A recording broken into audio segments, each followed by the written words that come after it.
राधा राधा कृष्ण राधा।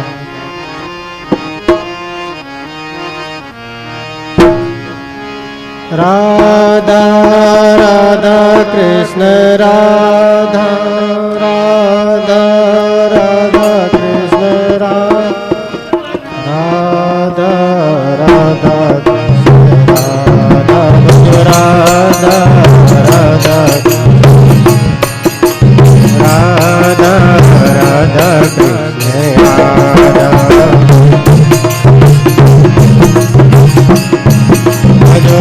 राधा राधा कृष्ण राधा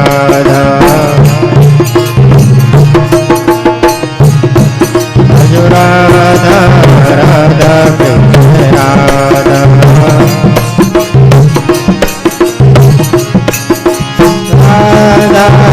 राधा कृष्ण राधा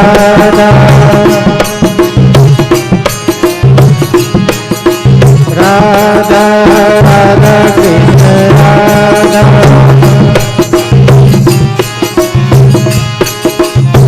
राधा राधा कृष्ण राधा भज राधा राधा कृष्ण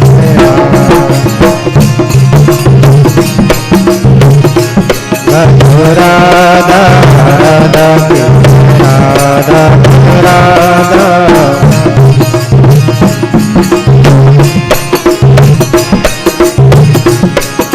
राधा राधा कृष्ण राधा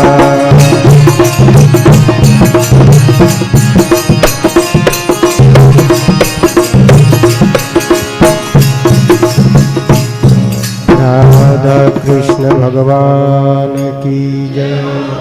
सियावर रामचंद्र की जय। भगवान की कृपा हुई, थोड़े से ईश्वर ने सूखती हुई शाखों को संचित किया। भगवान करेंगे, आप लोग सत्संग करो प्रेम से, भगवान आपकी इच्छाओं की पूर्ति करेंगे, ये पक्की बात है। ऐसे नहीं लिखा है भगवान ने गीता में, अनन्यास चिंतयन्तो माम ये जना पर्युपास्ते तेषां नित्याभियुक्तानां योगक्षेमं वहाम्यहम्। जो भक्त मेरे लिए समय निकालते हैं, प्रेम से भजन करते हैं, उनकी व्यवस्था मैं करता हूँ। अभी अभी बात चल रही थी, घड़ी भर पहले देव जी ने पूछा, महाराज आप मोबाइल बोले गई मैं हुई, अब मोबाइल अब आपने कही था मैं हुई, मैं क्यों अब बार तो कौन बोले सा, और तो हुको ही बताओ, 1 मिनट में भगवान गिर परार देखो ठंडा कर दिया। तो उम्मीद है, विश्वास बड़ी चीज है, विश्वासो फलदायक है। भगवान कृपा करी, थोड़े समय अपन उजड़ते ही है, जड़ते ही 4 बजे तक शांति में बिराजो। थोड़ी सी बातें सुननी है जिका सुनो, नहीं सुने जिका प्रेम सो चुपचाप उठन जा सके। राम सातव सम मोई मई जग देखा, सातव सम मोई मई जग देखा,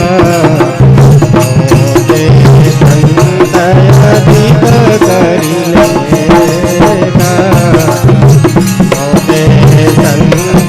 अधिक करी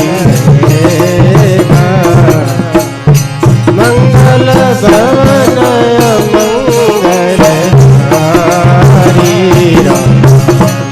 मंगल दशरथ जी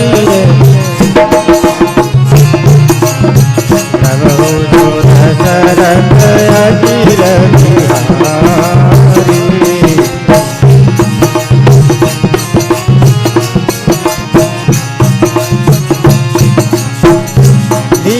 दयालु विरज संहारी, हरहु नाथ मम संकट हारी, हरहु नाथ मम संकट हारी।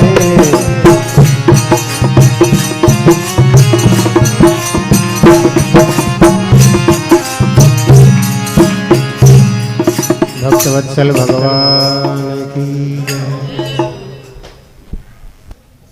तो हमारे पिछले कई दिनों से भक्ति की चर्चा चल रही है, एक बार फिर से समझा दूं।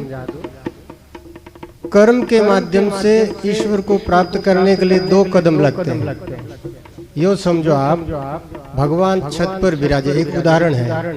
और छत पर चढ़ने के लिए जैसे पावड़ियां हैं, पगोते, तो कर्म के मार्ग से ईश्वर तक पहुंचना हो तो 2 पगोतियां, और भक्ति के मार्ग से भगवान तक पहुंचना हो तो 9 पंगोतियां, और ज्ञान के मार्ग से पहुंचना हो तो उसके लिए 7 सोपान है, 7 पगोतियां। तो कर्म में 2 पगोतियां कौन से हैं? सकाम कर्म सारी दुनिया करती है, कामना से प्रेरित होकर के खेत में काम करो, चाहे भगवान से जाकर के सिर झुकाओ, कोई रोग होगा तब, या कोई कामना होगी भगवान आपके तो मैं कम हुई हो, मैं हालो कर, तो लोग प्रसाद चढ़ाए, ये हो गया सकाम कर्म। अब सकाम कर्म ज्यादा उतना सार्थक नहीं है। निष्काम कर्म, मुझे ईश्वर को प्रसन्न करना है, इस भाव से जो कर्म करता है। सारा जगत ईश्वर का रूप है, और भगवान हमारी शरीर की शक्ति से अगर प्रसन्न हो जाए, उस निमित्त कोई व्यक्ति सेवा करता है तन से, मन से, धन से, वो निष्काम कर्म। तो सिर्फ जैसे ही जीवन में निष्काम कर्म घटित होगा, भगवान उस जीव का कल्याण कर देते हैं। तो ये कर्मयोग का मार्ग शॉर्ट है, लेकिन भक्ति का मार्ग राजमार्ग है, लंबी चौड़ी सड़क है, हाईवे। उस पर चलने के लिए पावड़िए 9 हो सकते हैं, लेकिन आसान है। इस छत पर 2 कदम में, 2 जंप में कौन चढ़ेगा? बहुत ताकतवर होगा, जिसको कूदने का, हाई जंप लगाने का अभ्यास है। हाई जंप हर कोई नहीं लगा सकता। बूढ़ा आदमी ने कहा कूदन चढ़ जा, की कर चढ़ी, 2 इंच पगोतिया है। बूढ़ा आदमी ने तो अगर फुट रो पगोतियो भी दौड़ो चढ़ी जाए, 4-4 इंची रा पगोतिया है, जन बूढ़िया होरा चढ़े, गेडी टेक टेक। तो जो कमजोर है साधन की दृष्टि से, ईश्वर की तरफ जिनका मन नहीं लगता, संसार में मन भागता है, उनके लिए कर्मयोग का मार्ग भी कठिन तो है, लेकिन और कोई उपाय नहीं है। निष्काम नहीं तो सकाम भी किया जाओ। अरे साहब माचा बेटा माला फेरो तो भाई नहीं बिजत आई हकरी, और की तो काम करी। तो निष्काम कर्म नहीं हो तो सकाम भी भगवान ने भजो। भक्ति का 9 पगोतिया 6 आपने बता चुके हो अभी तक। अब याद कीता है आपरी याद शक्ति माते निर्भर है। ठीक करो, कहीं चू करे बैटरी करे, चलो कोई बात। तो भक्ति का 6 पगोतिया आपने धीरे धीरे इतना दिना में बताया। अब 7वां पगोतियो क्यों है? पगोतिया मतलब कोई पकड़न बारे भाटारो पगोतियो नहीं है, भीतर के मन की दशा का नाम है। ये चित्त की स्थितियां हैं। हमारा मन साधन करते करते करते इस स्थिति में आ गया है, इसका मतलब हम भक्ति के 7वें पेड़ी पर पहुंच गए। अब ईश्वर 2 कदम आगे बस। तो 7वीं पेड़ी क्या है? 7 सम मोही मय जग देखा, मोते संत अधिक करी लेखा।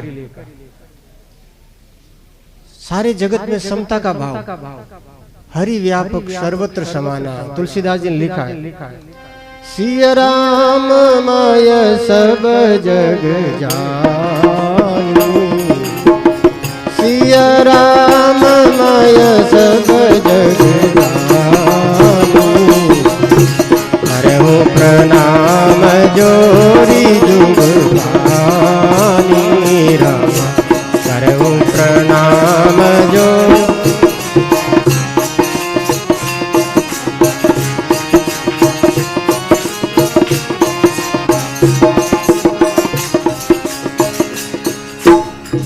सिया राम में सब जग जानी, प्राणी मात्र के भीतर भगवान का निवास है, ये बात समझ लेनी चाहिए।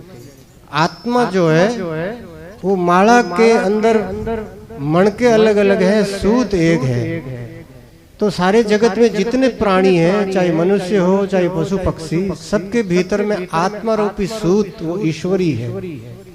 इसलिए जीव मात्र के प्रति दया करने का सनातन धर्म का आदेश है।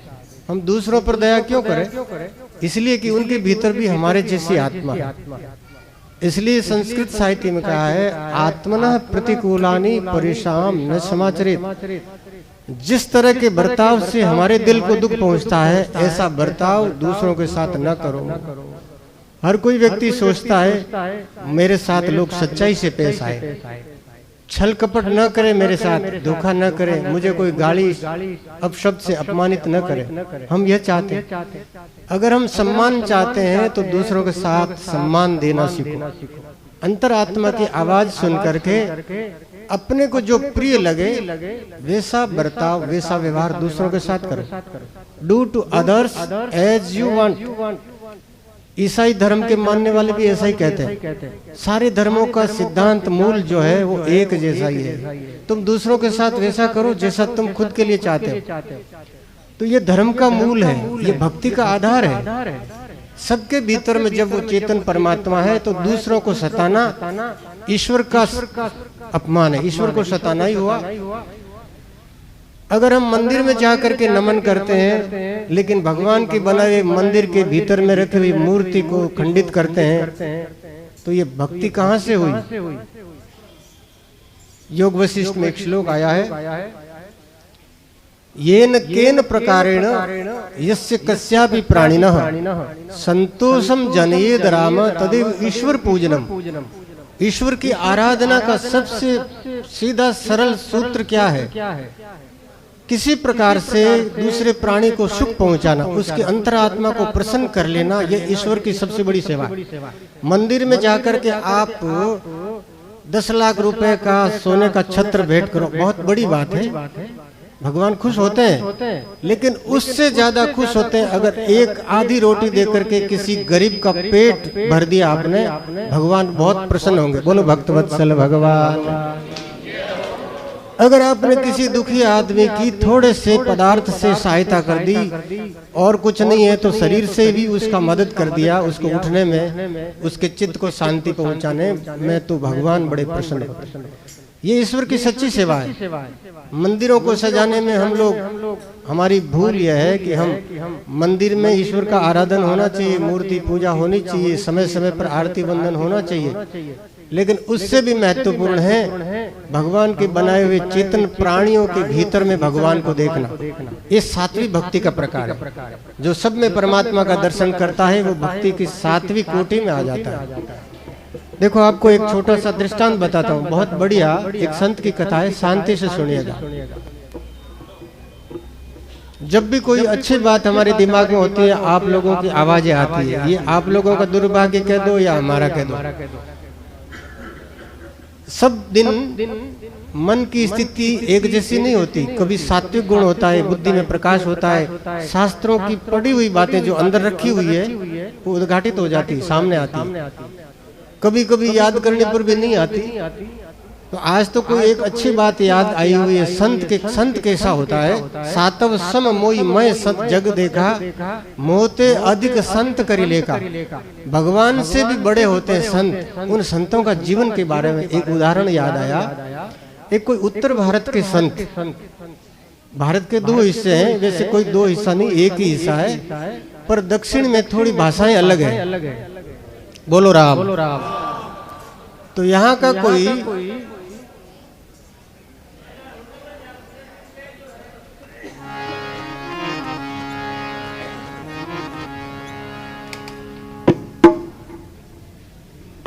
उत्तर भारत का महापुरुष, जिनको सारे संसार में भगवान के ही दर्शन होते थे। वृंदावन में हमने खुद ने देखा एक महात्मा पेड़ों से ऐसे आलिंगन करते, जैसे हम अपने कोई प्रियजन का आलिंगन करते हैं। कोई पुत्र आया, कोई पुत्री आई, पोता आया, पोती, उसको हम छाती से लगाते, क्योंकि उनके लिए हृदय में बड़ा स्नेह है, बड़ा प्रेम की धार बह रही है। ये प्रेम भगवान का रूप है। वो संत जगत में सारे प्राणियों के साथ इतने स्नेह से भर जाते हैं कि उनको कोई भी पराया नहीं दिखता, उनको सब में भगवान दिखते हैं। तो वृक्षों से वो आलिंगन करते हैं। ये वृक्ष भी भगवान श्री श्याम सुंदर का कभी इसका स्पर्श लगा होगा। भगवान कभी आए होंगे, इस पेड़ की छाया में बैठे होंगे, कभी तो ईश्वर की आसपास मंडराने वाले भंवरे इस पेड़ पर बैठे होंगे। इस दृष्टि से ये परम पवित्र है। तो महात्मा वृंदावन की रज को अपने सिर पर धारण करते, कभी वृंदावन के कंकड़ों को उठा करके उसको शालिग्राम मान करके पूजन करते। ऐसे अद्भुत चित्त की अवस्था में ऐसे महापुरुष घूमते घामते सारी भूमि गोपाल की दक्षिण भारत में पहुंच गए। दक्षिण भारत की भाषा थोड़ी अटपटी है, तमिल की भाषा समझ में नहीं आती। देखो तो उधर किसी एक तमिल के गांव में पहुंचे। बाहर गांव के बाहर एक वट वृक्ष का पेड़ था। संतों को कोई आश्रय की जरूरत नहीं, खुले आकाश में ही वो तो सो जाते हैं। जरूरत पड़े कहीं बरसात हो तो पेड़ के नीचे सहारा लेते हैं। किसी आश्रम मठ मंदिर की जरूरत नहीं होती। ये कलयुग की बात अलग है कि संतों को बड़े बड़े महल चाहिए, हॉल चाहिए। वो आप लोगों के लिए भी हो सकता है, थोड़ा साधु संत भी कमजोर है शरीर से आजकल। तो उस जमाने के संत पेड़ के नीचे भी विश्राम ले लेते, गांव में जाकर के भिक्षा मांगते। अब कुछ लोगों से वार्तालाप करने के लिए वहां लोगों की भाषा आनी जरूरी है।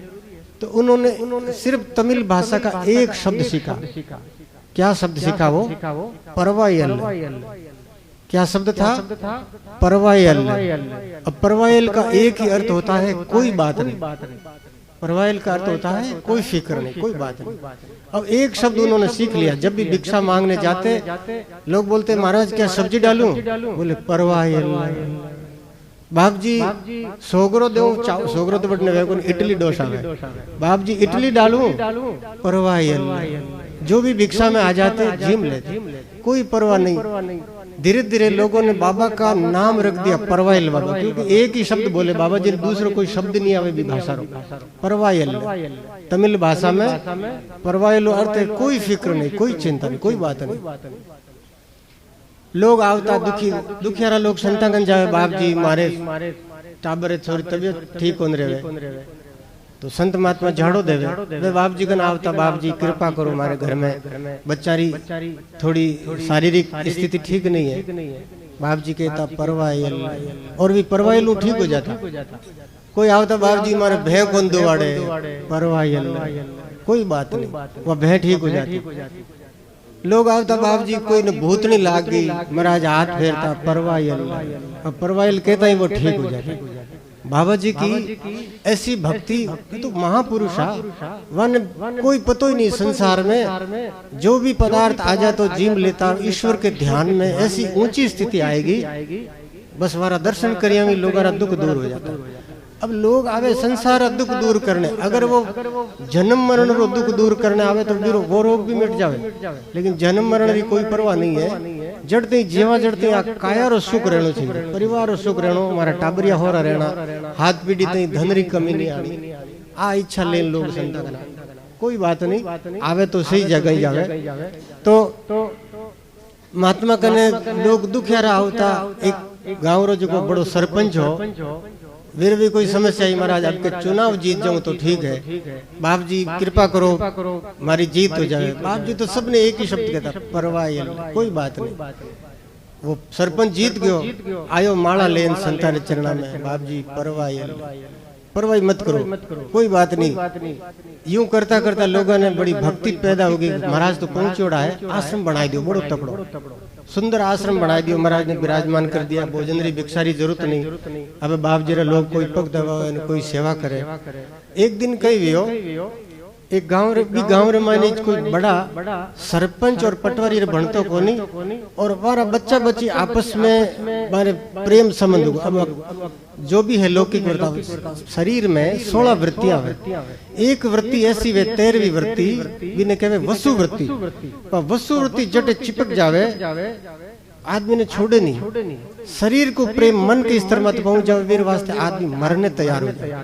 कदी कदी हजार में एक आधा रहे, भेड़ी अच्छी तो कोनी, पर वह जावे तो कुछ भी कोई उपाय नहीं। अब वो सरपंच ने दोनों आपस में एंटी पार्टी, 12 बच्चा बच्ची शादी कर ली। बाप भी ने बच्चा ने कूटे, बच्ची वाला बाप भी ने कूटे। अब कूटे पूछे कि कौन है थारो? अब बतावे तो है कोनी अपनो जुर्म। ज्यादा कूटे जन बाप बच्ची कियो परवाइल बाबा, हे परवाइल बाबा मने बचाओ बा केवणो त्यूं हो परवाइल बाबा, परवाइल। लोग देखे परवाइल बाबो है जो पाप कर दी। बच्ची माँ बनने वाली है, अब जो करवा ने कूटता लेगा परवाइल बाबा का ने, परवाइल बाबा री होटो ले लोग तो लारे धर। दुनिया रे मायने लोग कई चीज की गहराई में नहीं जावे, और ऊपरली बात में भी कई अपना मन रो जो दोष है वो दूसरा माथे आरोपित कर दे। तो बाबा जी ने लोग होटल ले लेन हागे कूटिया डोकरा ने, डोकरो कहीं बोले परवाइल। अरे बाबा तू तो अपराधी है, पाखंडी है, घोर दुष्ट है, तू तो एड़ो कर्म करियो। बाबा के परवाह कोई बात नहीं। लोग कूटे माता में धमाधम देवे, बाबा के परवाह एक ही शब्द आवे बने। फिर भाद्र महीने लोगों ने जब असलियत पतो लाग्यो, जना लोग भी बाबा जी क्षमा मांगी। अरे महाराज मारी गलती भी मातो है, जो छोरा रे कहना है, जो आपने पापी मान लिया। अब लोग बाबा जी रे चरणा रे मायने गिरियाल गांव रे मायने जो कर मारे थोड़ी सी अति अनावृष्टि, मतलब संत ने कोई सतावे, संत सताया जात है, राज तेज कुल वंश, पीपा प्रत्यक्ष देखे रावण केरव कंस। अगर कोई व्यक्ति साधु संत ने और एक पवित्र पूज्य व्यक्ति रो अपमान करे तो वस्ती में भगवान रो या प्रकृति रो प्रकोप है। तो बड़ी गहराई से सोचने की बात। एकाएक आपा कदी कोई बात री तय में गया फैली आरोपित नहीं कर। तो बाबा जी ने खूब कूट दिया, बाबा जी ने गांव बारह काट दिया, लेकिन संत शरीर में लोई पड़े, कोई परवाह नहीं। वे तो भगवान के ध्यान में मग्न है। भगवान ने जो सहन नहीं वे गांव रे मायने सब लोग आ रहे, कोई तो घर में रोग न कोई दुख न कोई कीन, पता नहीं कई कई बार गांव में ऐसी ईड़ा पीड़ा हुई सगड़ा लोग चिल्लाटियां करे। अब एक कोई भलो आदमी भी गांव रो विद्वान आदमी भी ने पूछो बाप जी हुयो कहीं, तो महाराज ज्योतिष टिप्पणी देखियो भाई आप बस्ती के द्वारा किसी संत का अपमान, किसी महात्मा को आपने बेवजह सताया। निर्दोष व्यक्ति पर अत्याचार करना तो पाप है, लेकिन आपने एक ऐसे भक्त महान पुरुष का अपमान किया है, इसलिए आप लोगों को ये सजा अनंत काल के लिए भोगनी। बोले महाराज कोई तो उपाय बोला। एक उपाय तो बोले उपाय यही है जिसका अपराध किया है उन्हीं से जाके क्षमा मांगो। संत क्षमा के सागर है, संत करुणा के सागर है। ऐसे महापुरुषों के चरण पकड़ लो, वो तो दयालु है। लोग जा जान माफी मांगे, बाप जी माफ कर दो, हमारे से अज्ञान से भूल हो गई। महाराज की परवाह कोई बात नहीं। अब बाबा जी ने कूटे तो भी के परवाह, और बाबा जी ने पग पकड़ लिया तो भी परवाह। परवाह बाबा आज भी बार वो मंदिर बनियोड़ो है। और कोई आदमी, मैं एक बार साउथ में बार थोड़ा टाइम पहले गया मद्रास में, तो परवाइल बाबा री मूर्ति रे जार जी को आज भी वंदन कर लेवे। बीरे परवाइल जीवन में परवाह करने की जरूरत नहीं, अब तारा सब दुख समाप्त है। बोलो संत भगवान की। तो ऐसे परमहंस कोटि के संत, उन संतों के अंदर भगवान का दर्शन किया जा सकता है। सातव सम मोहि मैं जग देखा, मोहते संत अधिक कर लेगा। ऐसे जो संत हैं वो संत भगवान से भी बढ़कर हैं। उन संतों के भीतर में संत के ज्ञानी का कोई माप नहीं, अज्ञानी के थाप नहीं, नास्तिक के जाप नहीं, भक्त के साप नहीं, क्रोधी के बाप नहीं। ऐसा संतों ने तुकबंदी कहा। तो वो संत बाहर से छोटे लगते हैं, लेकिन उनके भीतर का जो माप कोई नहीं कर सकता। एक बार देवरी बात है, देव में एक कोई प्रजापति हमारे यहाँ जाओ, वे हर साल हमारे यहाँ जाओता, लोग पूछता कि भाई मारा बडेरा कट है या फलानी कोई जीवन री बात बयान पाचा सही बताओ। तो बहुत फेमस व्यक्ति है। 3 दिन तक वे शरीर प्राणहीन शरीर झोपड़ा में फाड़ो बंद कर देता, और वे बाबा जी 3 दिन बाद में पांचों बार प्राण लौट कर। तो जिको प्रश्न हो तो लोगों ने बिल्कुल सही जवाब मिलता। एक दिन मूर्तराम जी महाराज बट पधारियोड़ा, और वो बाबो क्यों बाप जी मैंने पिछली बार गयो जना बटे यमराज क्यों भाई बाबा अब के बार तो हमारे यहाँ वेला जिन तन पांचों नहीं भेजा, थारी उम्र समाप्त है। तो अबे आज की निजला 11 से निजला 11 से मैं जाऊं, और मैंने वो पांचों नहीं आऊंदे, पर महाराज हाल मारी ममता मिटी नहीं है। छोटा छोटा बच्चिया है, वे बच्चिया हमारे थोड़ा बड़ा हो जाए शादी कर दूं छोरा छोरे री, पच भले मैं ऊपर जाता रहूं। तो ठीक है, हर माँ बाप री इच्छा है। तो मूर्तराम जी बाप जी क्यों भाई तू बट जावे नहीं, मारो नाम ले लीजिए, कह दीजिए भाई मैंने भावलाला बाबा जी क्यों के एक बार पाचो भेजो।